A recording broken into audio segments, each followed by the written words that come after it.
On pense souvent que le silence, c'est la sagesse. Mais, et si ce silence devenait en fait une arme? C'est exactement ce qu'on va explorer aujourd'hui. On va décortiquer comment un silence calculé peut se transformer en une véritable force de destruction, en plongeant dans l'histoire d'Absalom.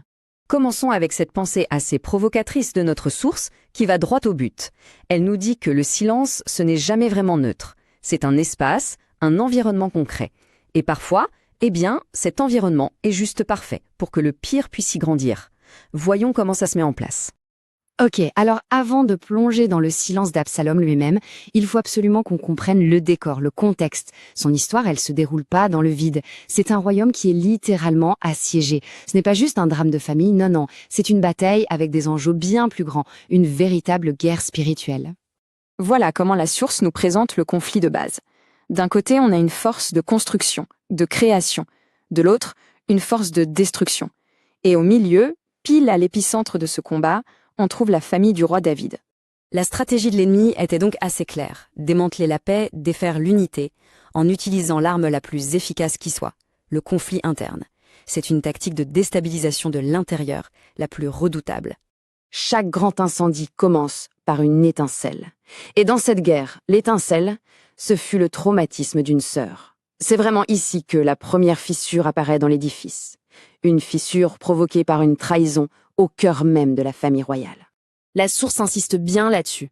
Ce n'est pas juste un crime, c'est la première brèche dans les fondations du royaume. Cet acte terrible va introduire le poison du traumatisme et de la honte directement au cœur de la famille. Et maintenant, on arrive au point crucial. Ce qui est fascinant, c'est la réaction immédiate du frère de Tamar, Absalom. Face à cette injustice monstrueuse, la réaction d'Absalom est déconcertante. C'est le mot. On s'attendrait à de la colère, à une demande de justice pour sa sœur, mais non. Il lui dit de se taire, il lui conseille le silence, en faisant passer ça pour un acte de paix, pour ne pas envenimer les choses. Et c'est là tout le piège. C'est si facile de confondre ce conseil avec de la sagesse. On pourrait se dire oui, il essaye de protéger sa famille. Mais la source nous alerte, ce n'est qu'un déguisement pour quelque chose de bien plus dangereux. Et voilà le nom que la source donne à ce phénomène, le silence mortel.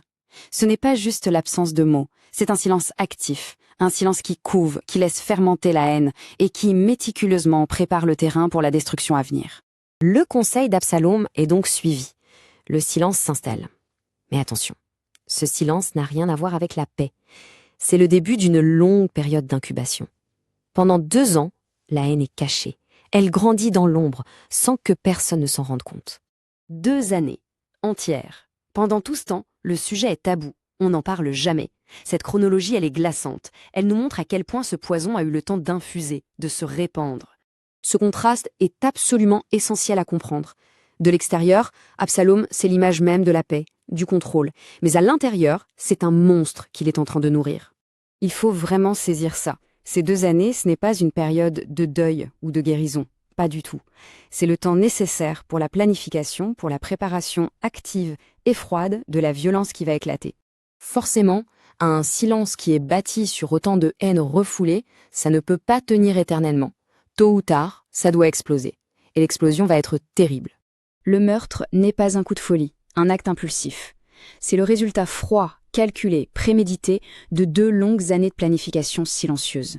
Tout était prévu. Et voici l'illustration parfaite des conséquences. Un acte de vengeance personnelle, mûri dans le secret, qui va instantanément dégénérer et fracturer toute la nation. L'explosion du silence d'Absalom n'a pas seulement tué Amnon. Non, elle a infligé des blessures profondes à tout le royaume. C'est la preuve éclatante que l'amertume intérieure finit toujours par causer la ruine extérieure. D'accord, mais alors qu'est-ce que cette vieille histoire peut bien nous apprendre aujourd'hui? En quoi est-ce que ça nous concerne? La source nous rappelle cette vérité psychologique fondamentale et tellement vraie. Une personne blessée va blesser les autres. C'est presque mécanique. Une douleur qui n'est pas soignée ne disparaît pas. Elle cherche juste une sortie. La blessure d'Absalom est devenue l'arme qui a ravagé sa famille et son pays. Et voilà le point clé à retenir. Ce silence qu'on utilise si souvent pour éviter les problèmes, pour ne pas faire de vagues, eh bien c'est précisément ce silence qui construit la bombe. Une bombe qui causera un problème infiniment plus grand plus tard. Et on termine donc sur cette interrogation. Les silences qu'on entretient dans nos vies, Qu'est-ce qu'ils construisent au fond? Est-ce qu'ils sont en train de bâtir la paix, la restauration?